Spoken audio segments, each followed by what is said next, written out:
Thank you everyone for being here. Let's sit down. And the last panel of a 3-day festival, which was fantastic. And we're concluding the festival with a very exciting panel about the future of education and Becoming Me. A new startup is sponsoring this panel, and we have with us Emma, Sveto, Peter, and Rasha, the founder of Becoming Me. But before we start, I think Peter, you had a question for the audience, for all of us. I have a question for all of you. Can we all please first stand up? That includes those of us on stage.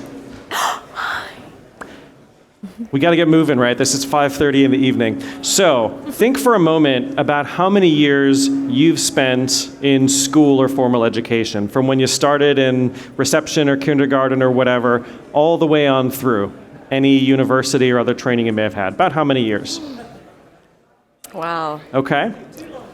So if you've had less than 5 years of schooling in your life, please sit down. 10 years. Less than 15 years, sit down. 20 years. 25 years. Claim it. He said it's going to get embarrassing. It's not a competition. This is a good thing. 30 years. 35 years. 40. Do I hear 45? 50. Here, just tell us, how many? Seriously, my reputation about this show.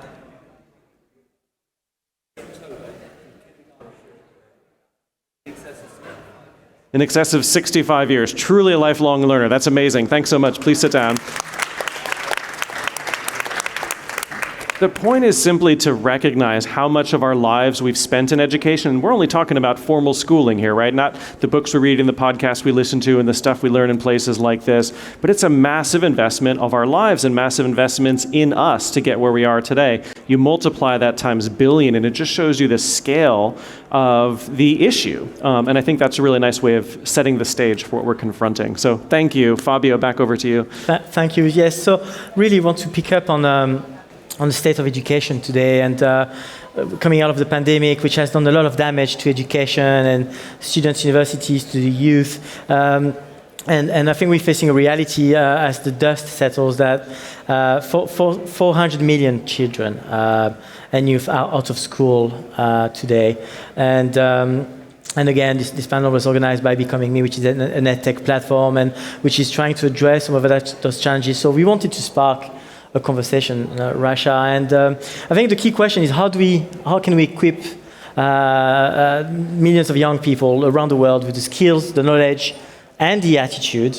It's not just the knowledge; it's the attitude and the relationships needed to pursue their dreams, their hopes, and hopefully vocations. So it's a bit of an open question for now, which maybe we can start with Emma.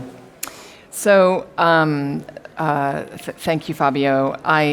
I think it's a good news and sort of bad news scenario with education today. I think the Times Education Commission actually released a very interesting report, which if you haven't seen it, I urge you to take a look, with some really sweeping recommendations about what's missing in the UK in terms of education. And while there was some of the usual ideas around a laptop for every child and integrating digital skills as an integral part of the curriculum, I think there are also some more interesting ideas around how artificial intelligence can be deployed to tailor and customize learning and education. And I think this is something that we really need to look at on a global scale, particularly when it comes to refugees, which is the area that I work in. Also, I think it's very interesting to note the recommendation around using secondary school and undergraduate students in a tutoring and mentoring capacity to help students who've been left behind, younger students, and that those tutors and mentors could earn academic credit for spending that teaching time with people, students in primary school who'd been left behind. And again, I think this is something that would have an actually amazing potential for refugees, many of whom, as you will learn from Sveto, who's with us today, experience a lot of disruptions in their education because they are on the move, because they live in places where education is very difficult to access. And in fact, 48% of refugee children are not in school. And this is really where we need to focus our attention, our thinking, our resources for the future.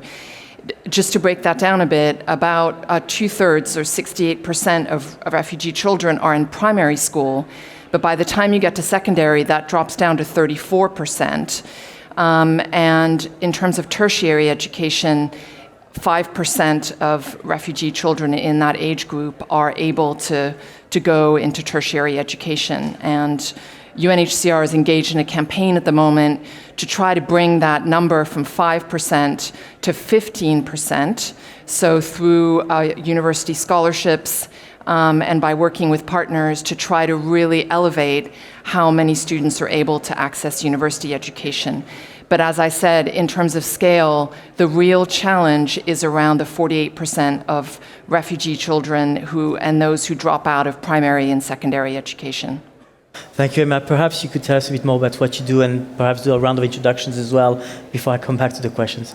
Sorry, I should have done that. It's my mistake. So you work with... I work with UNHCR, which is the UN Refugee Agency, and the agency has a number of charity partners across the world, and the charity here in the UK is called UK for UNHCR. Thank you, Sveta. Yeah. Hi, everyone. My name is Sveto Mohammed Ishoq, and I am from Afghanistan. And I'm a women's rights activist, and also I run an NGO on women empowerment there, and currently also studying at LSE Gender Development. So as Emma mentioned before, I have a refugee background and there were a lot of gaps in my education, but honestly, I consider myself lucky because I was able to finish, despite all the challenges that I faced in my life, I was able to finish my education. There were many gaps, many things, but also the exercise at the beginning also made me realize how privileged and lucky everyone in this room is, because when you ask that less than 5 years of formal education, like everyone was standing. So because everyone here they had access to education, that basic education, whereas in my country right now, the literacy rate is only 31%, and for girls it's even less than that. And right now, it has been 271 days that teenage girls are banned from going to school. And that is by the Taliban government. And it is happening right now in the 21st century, in 2022. And this is a catastrophe. This is honestly, it's very challenging. It's very, very important thing because Afghanistan remains the only country in the world that is banning girls from going to school. And they lost one academic year and they're sitting at home. They are so ambitious, they are so talented, they have so much potential. But right now it has been taken away from them and they are sitting at home. So I honestly consider myself lucky, even though I have had a lot of bad experiences in my life. And one of them, which is related to my education, is when in 2016, when my undergraduate university, I studied in Afghanistan and it was attacked by the Taliban. And I had a big gap on that because for 8 months we were at home, and so I can totally understand right now the girls' situation in Afghanistan right now, because I myself had the same situation and I was at home 8 months and it was uncertain my future, and I was about to graduate in a year, and I had hopes, dreams, and I had big plans to continue my studies. I had a plan to do my master's, but I was lucky enough that the university renovated and it reopened and people went back, and I continued education and now I'm here. But right now, when I think about the millions of girls in Afghanistan right now who are deprived of basic education, basic human rights, basically. It's basic human rights. There's nothing like that in other parts of the world, and it is happening right now in Afghanistan.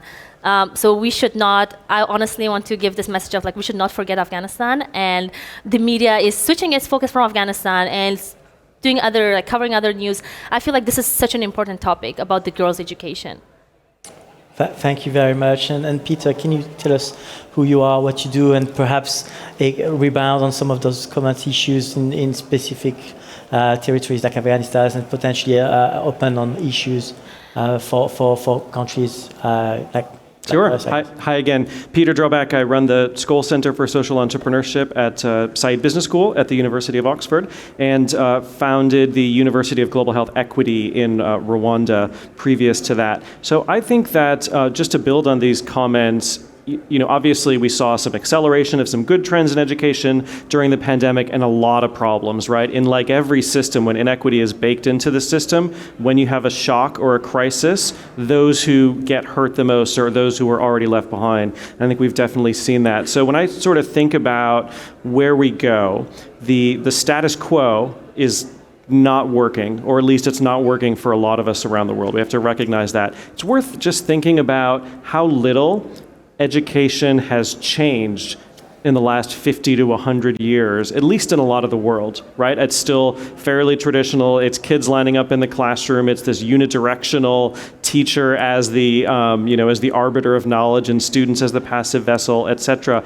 It's not fit for purpose in the 21st century. And so I think that we need to start thinking about how we can actually radically reimagine what we mean by education. And that's disruption is probably going to happen more from the outside than from some of the big incumbent institutions. But just two principles that I would sort of put out there. The first is, building on what Emma and Sveto have said, is that education is a public good. And so we have to put equity at the heart of these systems, and understanding that these are the most critical investments we can make in our future. And then the second is the notion of putting students at the center of their own learning and enabling them to drive the learning in ways that make sense to them. And that means more personalized education. That means thinking about not traditional academic categories, but thinking about the kinds of skills and competencies you need in the 21st century. Remember that most of the kids, like my 6-year-old, is being educated now for somebody who'll have a job that probably doesn't exist yet. So we need to think about, as Wayne Gretzky said, don't skate to the puck, skate to where the puck is going. So we need to start educating for the future. That means a very different way of doing things. Technology really provides a lot of enablers of that, but we can't do it with technology alone. Yeah, we'll come back on technology a little bit later, actually. And Rasha, thank you for organizing and sparking the conversation here. Can you tell us a little bit more about yourself and about becoming me? Well, thank you for hosting, Fabio. Pleasure. And hello, everyone. It's lovely to see you, and it's lovely to see everyone on the panel. Very, very good friends and familiar faces.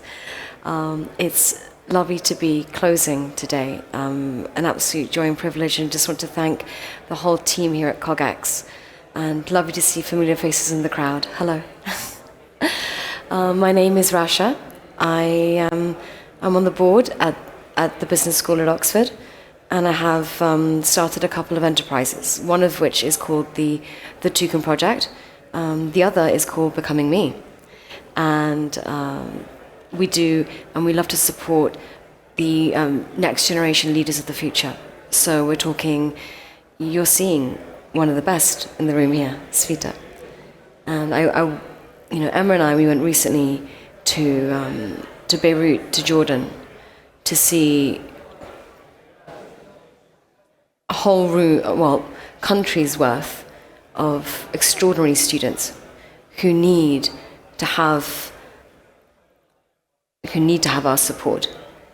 And as Vita said, what's happening, unfortunately, is that the news, it moves a bit quickly, and it moves a bit too quickly. And we can't forget, there's a whole generation of students that have been forgotten. 20 years worth. I mean, if we just talking about in this country alone, we've had COVID has wiped out 20 years of progress of our own education system. Think about across the whole world what has happened there. And there are girls and boys who want to be educated, who need and deserve the same education across the whole world. And they all deserve a seat at the kitchen table. And this is why we went to have one of our missions to go and have a look. And I can't begin to express to you sorry, I get very, very emotional because I'm thinking of all the students that I got to meet. And they're not just students that you think maybe traditionally are students that you see in the classroom, but someone that comes to mind is this incredible farmer that we met. And he was given a grant. He learned hydroponics, and by virtue of this grant, it elevated his whole family and had a ripple effect and elevated the whole community as well. So education doesn't just start in the classroom. It is a lifelong. It is lifelong, and anyone can be included in this journey. You can be 3 years old, you could be 30 years old, you could be even older, and you could access education. The one thing that I believe that we all want, that we all strive and aspire for in life, outside of having maybe some great access to technology, is a better life. And you can have that through education. And you can really pull yourself up by the lapels, as it were, if you have a really good education. And there's not one person I've ever met who hasn't had, or who doesn't go and get themselves, I don't know, let's say a PhD or an MBA, or even just finish their GCSEs. I mean, I was on the bus. Oh, sorry, forgive me, the train, on the way up to Oxford. And my car was particularly quiet. And, sometimes you just hear conversations coming through like this. And there were 3 girls in my carriage, 3 great girls. And it was kind of summertime, kind of around this time. And one of them had just completed her GCSEs. And she was sharing this story with her friends. She was saying, I'm so excited. I've just finished my GCSEs. And she just finished, it was one of her tech. And she just said, it's so cool. I've just finished and I've just completed. I've just got a C. I'm so proud of myself. I'm so proud. And her girlfriends were like, what? You don't need to continue. No, whatever, go, let's go out drinking tonight. I can't begin to tell you, I'm a mama. My heart broke to hear, because you can just tell in the sentiment of her voice, she wanted to continue her education. But she was trying to get a sentiment from her peers, because she was like, I'm so excited, I'm so proud of this. And her friends are like, nah, you don't want to do that. In any case, we were all getting off the train at the same time. The girls were going ahead of me, and the one I could tell was telling the story was just ahead of me, and I was like, you're amazing, you should definitely do it, you should absolutely do it, continue your education. I mean, I'm a no one from nowhere, but I just gave her like come on, you should do it. And then she got off the bus, and I hope she continued. But there's so many students who are like that around the world who don't have that support, and you can give them that support through a good education and also through a good platform like, Becoming Me is one of them. There's so many other platforms in the world, and you can access these incredible students. Anyway, I will stop. No, there's a greater conversation that can be had, but I'm deeply passionate about education and how you can genuinely empower the world through it. So yeah, thank you very much. Thank you so much, Rasha. Thank you. So very quickly, I founded Blueverse Ventures, which is a VC early stage in the metaverse, and there is an angle on education. And of course, when we look at education, we look at the future platforms. For full disclosure, I am an advisor to Becoming Me as well, and that's very interesting because it's about finding alternative models of education and addressing some challenges that we face in education today. So we mentioned a few. I mean, of course, there are political challenges, and there's the challenge of access. Mm-hmm. You mentioned the challenge of support. So how do you articulate those challenges? How do you see them? For example, the access of education, or even the relevance of education is going to university relevance. What do you think, Emma, in terms of articulating those thoughts?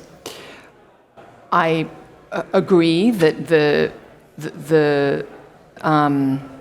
real deficits in education, which Peter mentioned also, are the lack of relevance in now that our education system is not modernized and fit for purpose for the world that we're living in today, and also the lack of flexibility. And I think that the application of AI and digital learning can really create tailored curriculums where students, every type of student, whether they're advanced or more on the primary level, can access an education that is appropriate for them. And so I see a great deal of promise in that. But obviously the challenge is, how do you deliver that in combination with the support that Rasha mentioned, where that one-to-one learning, that teaching time, that mentoring is critical too, because we all saw during COVID that just online learning isn't sufficient. And especially younger people need a lot of that teaching time in order to learn really well. Sure. Sveto, do you have any thoughts? Yes, sure.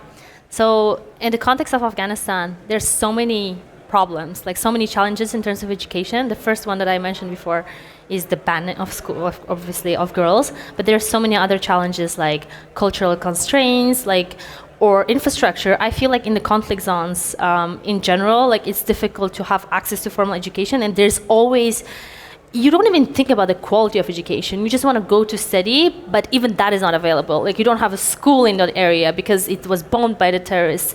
And these things, it's about the access, even before thinking about the quality. So the bar right now is so low that people just want to go to school to access education. But, yes, we have this problem, but it doesn't mean that people are not doing anything about it. There are a lot of underground work is going on by the local NGOs. Afghan civil society organizations are actively trying to fill that gap left by the imposed by the authorities right now. So they started teaching through radio. And some organizations started digital schools, and all these schools right now they are building are secret schools basically right now. So it's like hide it from the de facto government. So these are people are actually doing, but again, as was mentioned before, the support is needed, right? We cannot do this alone, and I think the solution should be like the globe, like the world should kind of take some actions and support the local activists on the ground who are actively trying to fill that gap, which is a big gap, honestly. More than 65% of Afghanistan's population is youth. So they are the future of the country. And we cannot just sit and it's a big risk right now. Like they can go illiterate, and it's a big risk. And as we all also know that one of the biggest reasons for in conflict zones that it becomes very dangerous is because they want the population to become illiterate so that they can influence them very easily. Exactly. And they can hire them basically. So the solution is, as Emma mentioned, online education. And right now it's happening. People are starting doing it, but it's not enough. We need more support. And obviously the international community has the capacity, the finances, the resources, everything. They just need to kind of collaborate with local activists and fill that education gap, even though they don't want to kind of work with the government, with the de facto government, which is fine. But there are other ways to kind of solve that very, very important, in my opinion, issue. Thank you. Peter? Yeah, so education is about so much more than learning maths and science and geography and things like that, right? It's how we become humans, how we become citizens, how we become members of the community, or at least one of the ways that we do so. And it's where we learn how to learn and where we learn how to think. And instead of a liberal arts education, the purpose is to cultivate the furniture of the mind, right? To allow us to understand the world, to understand how to learn, and that's a process that needs to continue on forever. And so I think that the way we need to start thinking about education is moving away from, some of the kind of exam-based metrics in disciplines, and thinking about what are the core competencies that we need around creativity, around communication and collaboration, and around critical thinking. And one way to do that is by organizing learning around real problems instead of disciplines, right? African Leadership University, which is a phenomenal project in Mauritius and Rwanda, now all over online. When you go to university there, you don't major in geography or maths or business. You major in a mission. So you choose a mission that's one of the 7 big challenges facing the African continent in the future, like the future of African cities. And that's what you focus on. And in so doing, you have to learn many different disciplines, but it's all built around a real world project. That's how we learn in medical school. You know, we learn about organ systems and how all the chemistry and the biology and all the different bits, the anatomy, fit together around real world problems. And I think that's a really important way of reframing how we can approach learning and education. Brilliant. Rasha, do you have any thoughts on that? Or Always have thoughts. those thoughts? I'm very happy to share. Thank you. And really happy because we were speaking earlier about how we can reach the students. And one of the ways that we can reach these amazing students is through more blended online courses. So what we're talking about are more, so yes, you can do online courses, but when you're listening to the students as well, what they also want are courses where you can actually meet and do something face-to-face. So we can reach the student with an online course, but really following the last few years, people really want to meet more. So outside of the incredible use and support of the technological services in terms of reaching the student, you can implement the learning in room. So we're talking about real symbiotic learning here. So this is where the future of education really is going. We're going towards a more, I'm stepping away from hybrid because it's not really hybrid, it's more symbiotic learning. And we're learning with online learning and in the room. So, and to make sure that we're doing it with what the students want, not what we believe that they want. And through having spoken to so many of them, this is what they really want. They'd like us to be present with them, giving them lessons from people and a lot of the students, they learn through watching the media. So let's say, we want to learn how to speak English. A lot of English lessons, or a lot of English is learned through watching, let's say, movies or watching online. So a lot of the students that I meet, they will say, well, where did you get your dialect from?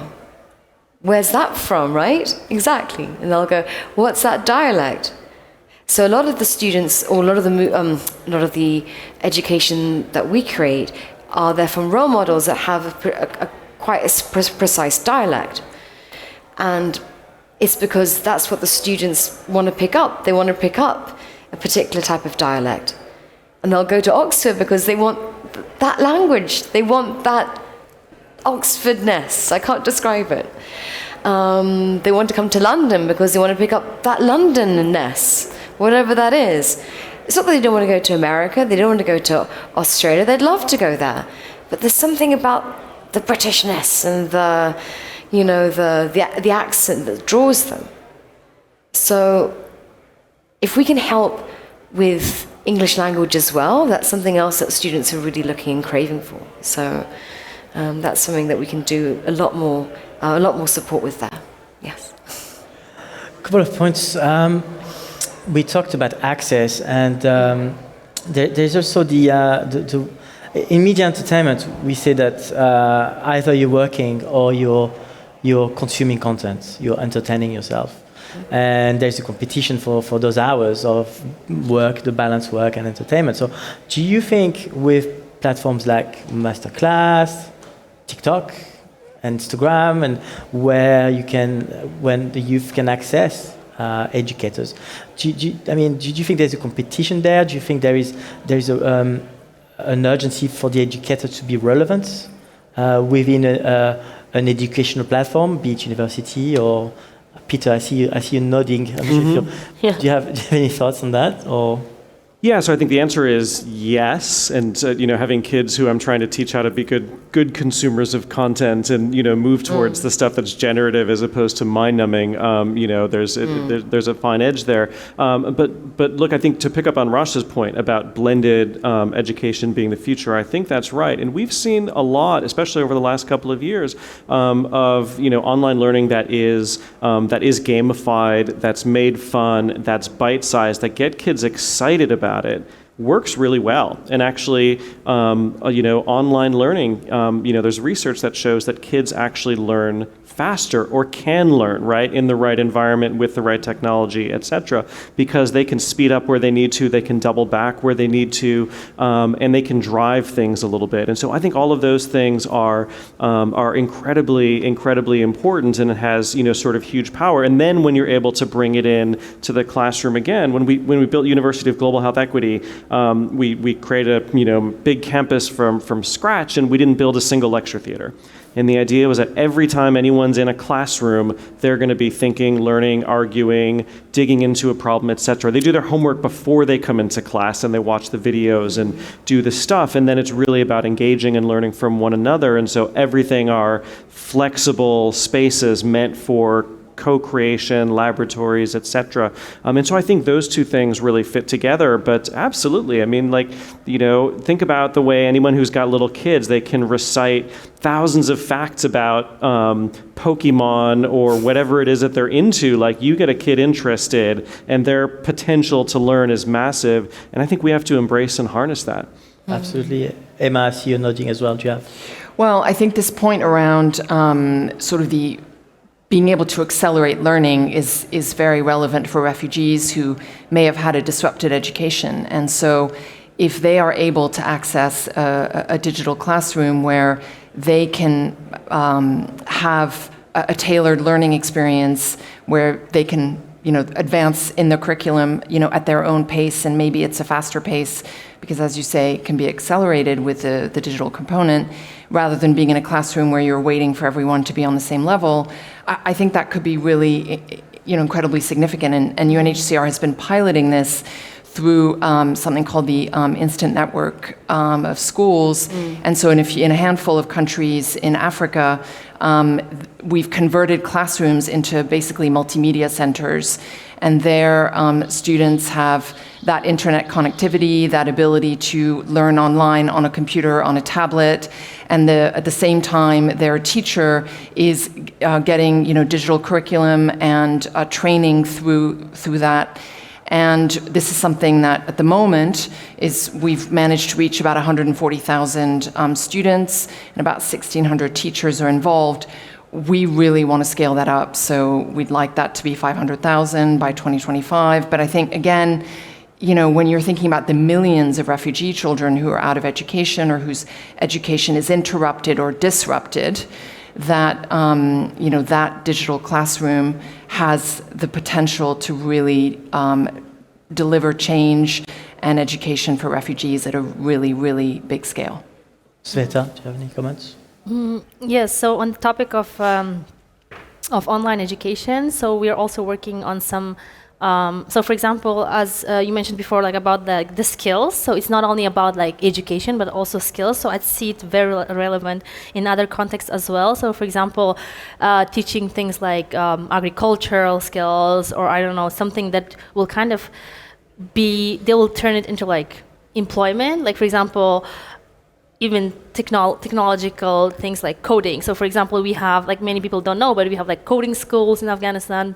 And we have this amazing Afghan robotics team. It's a team of 5 high school students who created robots and who created the robot that kind of distinguishes uncontaminated water from. And they're doing this out of nothing. They don't have resources. They didn't have a training. They didn't have a support. They didn't have finances. Nothing. It is their passion, their dedication, and I think this is something that I want to talk about, how the youth of Afghanistan in general are very passionate, or in general, I would definitely advocate for all the refugees, the youth. So they are very passionate.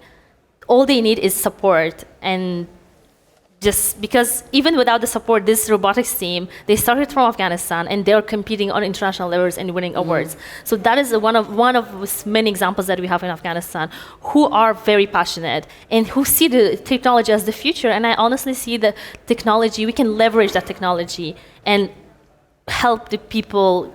Kind of education is the future, is the solution to a lot of problems in Afghanistan. And so things like teaching them coding and other things that they can actually use it to earn money. Because right now Afghanistan is also having the worst humanitarian crisis. So through education, you can also solve humanitarian crisis as well. So it's all related, basically. The solution to everything, I feel, is definitely education, and it's the hope, it's the future. I guess you're referring to the learn-to-earn model, where you sort of tokenize learning, and the more you participate on the learning platform, the more tokens, let's say, you earn, and therefore the more you can monetize that against other assets. Is that what you're referring to, right? Yeah, I mean, it's a similar thing, yeah. Yeah, okay. Russia? I mean, I'd like to echo the passion from, all the students that I generally have the incredible pleasure to meet. And if anything, what I can do now is to echo that passion. Because what we need to do is ensure that they, don't get forgotten. That's exceptionally important. But it's not just refugee students. These are students that live on our doorsteps here in the UK. They also do exist. And they're also students that, because of COVID, they haven't had the best education either. So they also do need to have access, and also need to have, sorry, I get emotional because of the students that come to mind. You think that, we all in this room are standing for upwards to 20, 30, 40 years. These students will not have that opportunity if we don't really act now. That really is the reality of the situation.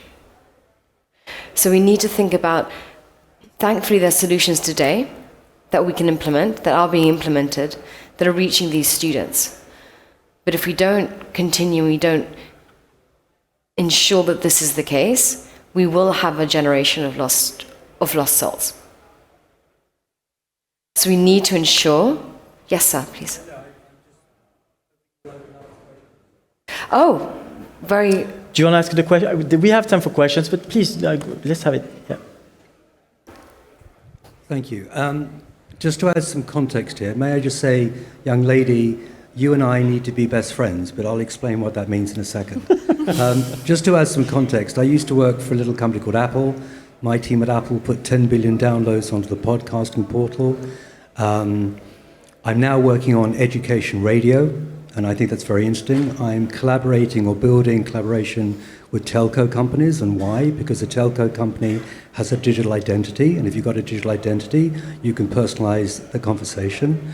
To Emma, I would ask you the point you made earlier, of the people that you were talking to, how many of those people, a proportion of them, have a mobile phone? I would suggest probably more people have a mobile phone than actually have a classroom. So that is context. But let me just go back to something else the young lady referred to. In the conversations I've been having in education, it is less to do with academic rigor and much more to do with what is referred to as social and emotional learning, to do with soft skills, to do with mental health. To a certain extent, that is what the world is demanding. The education piece is almost incidental to that particular engagement. Peter, I think you referred to it also. So what I think we need is a different focus on education. I think we need to deal with the personalization, where the consumer, some of whom are paying for their education, need to be catered for, because universities and schools don't do that. And I think there's an opportunity, because there's nothing like a pandemic to create an opportunity to drive that disruption. So my question is, feelings on social and emotional learning and how that fits into the game plan of the future of education. Anyone? Thank you. I think one of the ways that what you said can be delivered is, so my sort of big idea for the future of education is the creation of a platform that would connect refugees with university age or young people who are in a position to help them with English language, mentor, provide that friendship, provide that support and that encouragement to stay in education.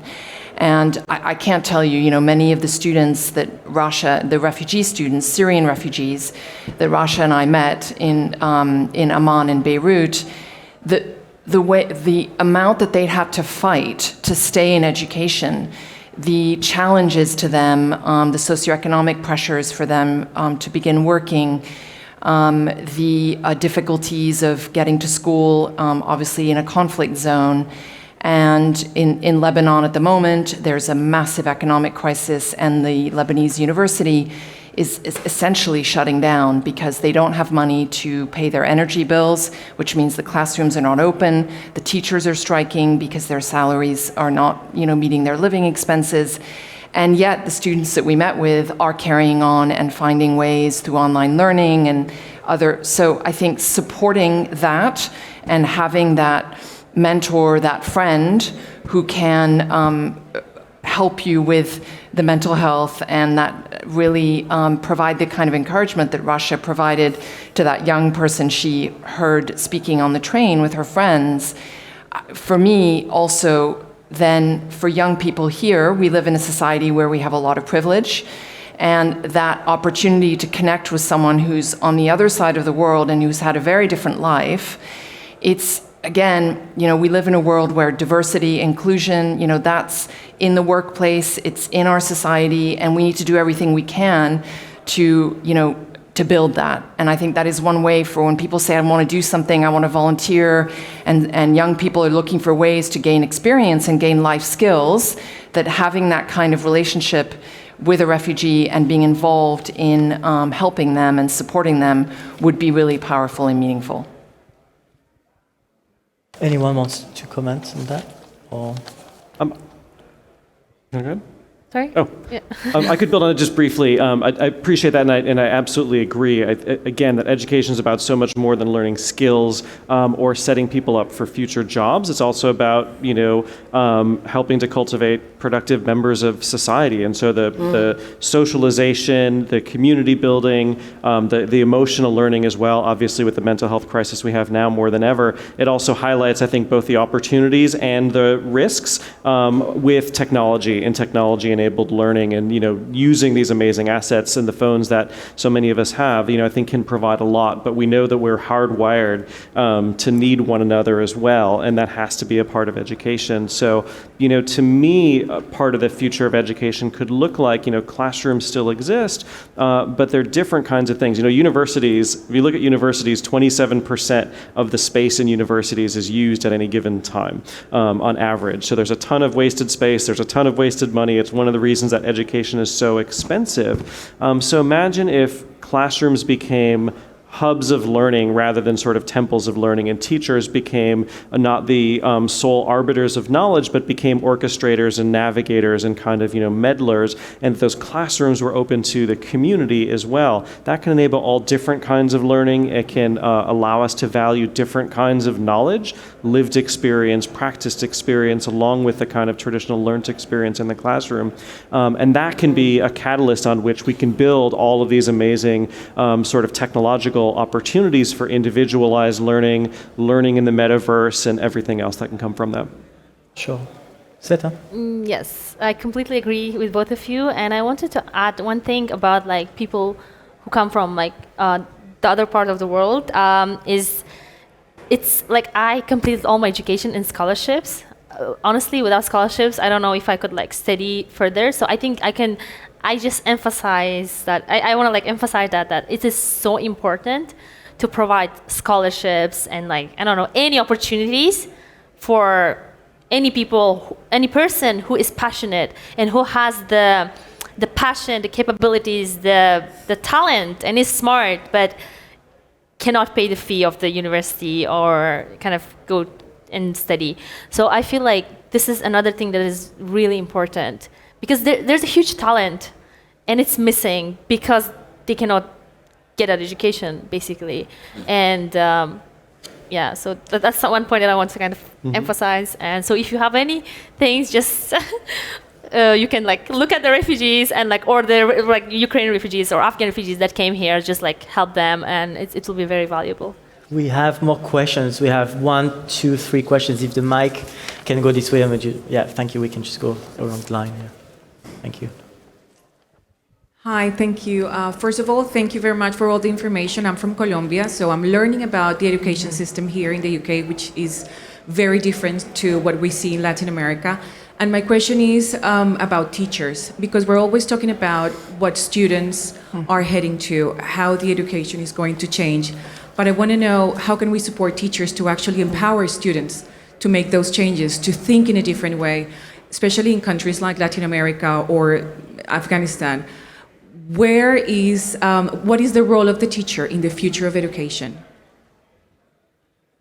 Very interesting. Russia? I can answer that. Go for it. I think teachers play a very important role. Honestly, like my teachers played a big role in my life, and but I'm not sure about Colombia, but in Afghanistan, it's a bit different approach, I would say, of teaching. It's more like, yeah. So I studied in different educational systems, and in Central Asia, in China, and now in the UK. So I kind of compare these kind of different systems, and I feel like the teacher that allows you to think critically and just lets you do what you want and kind of think, it's lacking from our education systems in Afghanistan. And I would definitely say in China as well, the education system in China is the same. They don't kind of encourage critical thinking, and it's mostly memorizing. Mm-hmm. So I feel like the teacher, that person has to remember that, to kind of let that kid to think freely, because there's so many great ideas can come out if that person is not too stressed to kind of say the right things in front of the teacher and can just say what he or she thinks. And also, if I can just build on your amazing thought there, which is, there's also maybe a subtle difference between a teacher and mentor, which they're both extremely important. And you can find, mentors come in all guises and teachers come in all guises. And today, if we're talking about blended online learning, you can find more, you can get more teachers involved and encourage more teachers, younger teachers. We're talking, you can even have your parents as teachers. And that actually really changes the landscape, because if you have, for example, you have a parent or parents who are young, they had a young family, they didn't do their GCSEs or whatnot, or whatever it may have been. Their children go on to do that, and they don't feel empowered, they don't feel connected to their child. They may not want to support their child going on. I'm not saying that they would, but some parents don't. But if you do empower that family, you do empower that unit to communicate, and those parents to teach their children, I can't tell you the impact that has. So we're talking teachers. It's a different narrative today, because as a mama, I teach my children. And I've got 4, thankfully. So different types of... It's a classroom. It is a classroom. But, I personally love to teach. It's one of my passions. But you have... I would take that word teacher, I think it's grown. It's a bigger word today than it used to be.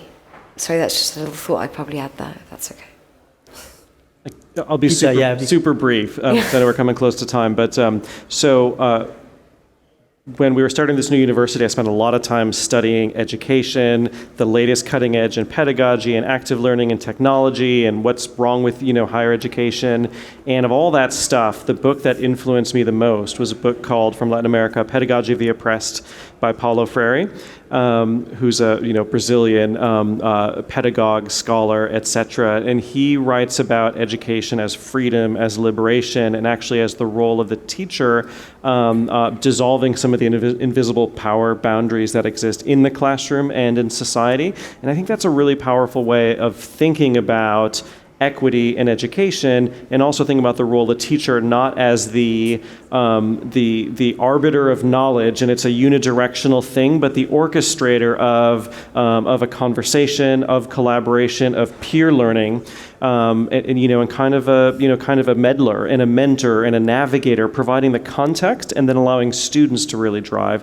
So that's the book I'd recommend you read. It's from the 1970s, but it's as relevant today as it ever was. Completely, it's a great book, very much. Thank you. We have 3 more questions. We have one here, one there, and one at the back. So I would like to cover those. So please, one question. No problem. Thanks to everyone on the panel for everything you're doing and coming to do this. I've kind of got a two-tier question, which you actually touched upon. On one side, I mean, I know, for instance, that I'm very privileged. I've come from a certain type of family. They encourage it. And a lot of you have talked about people who see the benefit in education and want to be educated.